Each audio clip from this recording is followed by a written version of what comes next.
You're lost in Tokyo, exhausted, dragging a heavy suitcase. This is not the way to travel through Japan.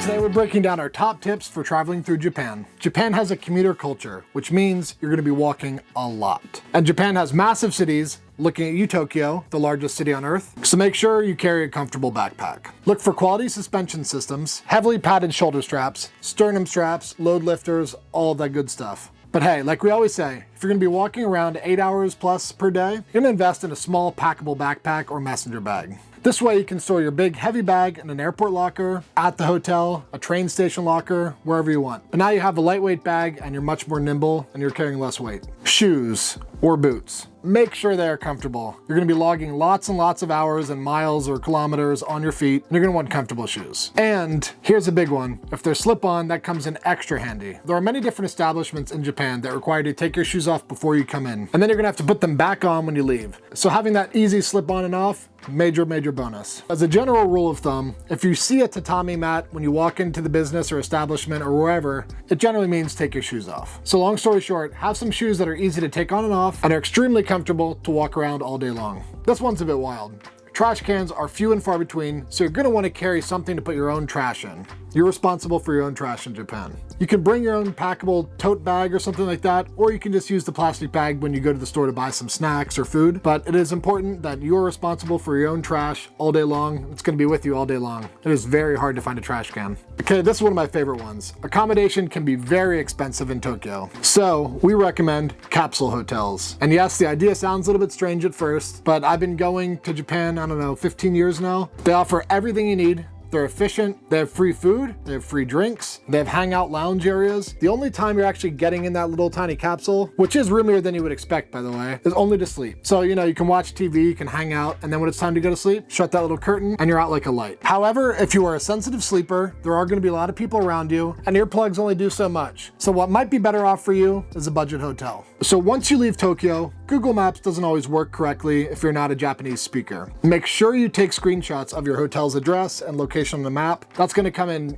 extra helpful when you're lost and don't know where to go. Maybe you can ask someone to help you. Navitime is a great app that you can download. It helps you find the route to your destination. It works offline and it works great in Japan. We just suggest using this app. It can save you hours and hours of frustration. Many places in Japan require cash payment only. So because Japan uses both paper bills and coins, you're gonna wanna bring something to carry all those coins that you're gonna collect throughout the day and your cash.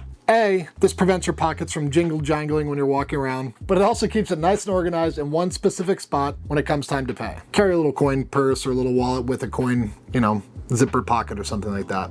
Food, this is an important one for me anyway. It's all amazing. It's hard to find a bad meal in Japan. Personally, that's what I think anyway. There's great food everywhere. Even if you're on a budget, the food options are just endless. Everywhere else in the world, eating food from a gas station is, I don't know, it's not really considered great. That's not really considered healthy. However, in Japan, the 7-Elevens, the Lawsons, the Family Marts, they're stocked with incredible food. And I mean like actually fresh made, savory foods, sweet foods, desserts, snacks, everything is so good. And I highly recommend going there. For less than $2, these sandwiches, they're so good. It's mind-blowing. So you just landed at the Haneda or the Narita airport in Tokyo. The very first thing you're gonna wanna do is get a Suica Card. You don't want to be that lost, confused tourist at the ticket machine at the subway or a train station because you're going to be using a lot of trains and subways. So this allows you to just tap your card and walk right in. You can also use this at vending machines, at stores. It's amazing how often you can use the Suica Card. Essentially, the Suica Card is way more convenient than having your own credit card or iPhone app or anything like that. However, you can also download the Suica app on your phone. Japan's weather is a wild card. When we were there, it was, I think 20s, and then we also had some 70s. That's Fahrenheit. It might rain the one day, it might be blue skies the next day, sun, windy, it's all over the place. Enter the packable rain jacket. Sure, this is nothing new. However, this is important for Japan. It's gonna be very critical that you have a packable jacket. Having something that's waterproof or at least highly weather resistant is gonna come in clutch. And hey, if you forget to bring one, 7-Eleven has like $5 umbrellas. They're not easy to pack, but they're there for you if you need it. Tokyo specifically runs on tech. So you're gonna be using your phone a lot. Maps and routes, translation apps, payments, all this stuff requires your phone, and it requires pretty heavy processing. So those are gonna eat a lot of battery on your phone. Now, if you have a dead battery, that's game over. You just lost your lifeline. So, simple, pack a portable battery, You're never looking for charging, you're never looking for an outlet, and now it's game on. More power means more exploring, more photos, more fun, more adventure. Just like most of Japan, Tokyo specifically is generally spotless. Public restrooms, no matter where you go, it can be a little iffy.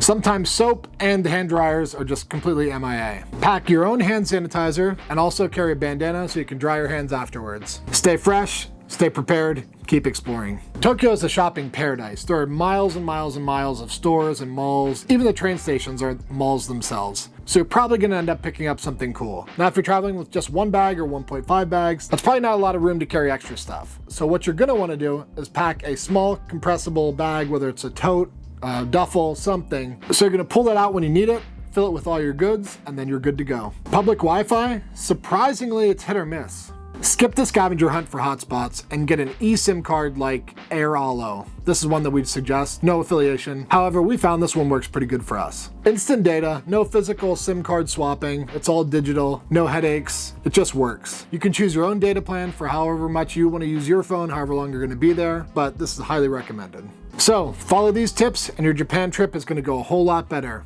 And hey, if you have any extra tips, share them in the comments below. We'd love to hear what you think. Thanks for watching and enjoy your trip to Japan.